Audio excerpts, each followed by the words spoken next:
আসসালামু আলাইকুম।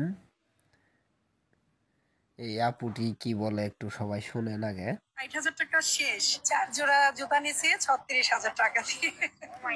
আমার হাজবেন্ড ফ্রান্সে থাকে, উনি আমাকে টাকা দেয়, আমি ওনার টাকাই চলি। ঈদ কেনাকাটা তো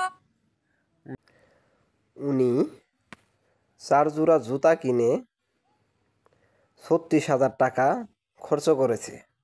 বর্তমানের অনেক গরিব দুঃখী মানুষ আছে, তারা ভাবতেও পারছে না কিভাবে ঈদ কাটাবে। আপুটি যদি ৪ জোড়া জুতা না কিনে, তার অল্প টাকায় জুতা কিনে কিছু টাকা যদি গরিব দুঃখীদের মাঝে বিলিয়ে দিত, হয়তো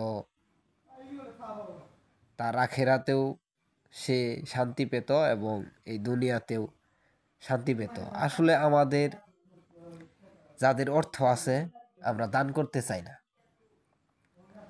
কিন্তু যাদের অর্থ নেই তার কাছে যে শুনুন, ওর যদি টাকা থাকতো ওই গরিব দুঃখী মানুষকে দিত। এটাই হচ্ছে বর্তমানে পার্থক্য। আপুটি জুতাটি কই দিন ব্যবহার করবে? ১ মাস সর্বোচ্চ। কিন্তু ওই টাকা হলে একটা পরিবারের হাসি খুশি ভাবে ঈদ কাটতো। ওই টাকা হলে হাজারো পরিবারের হাসি খুশি ঈদ কাটতো।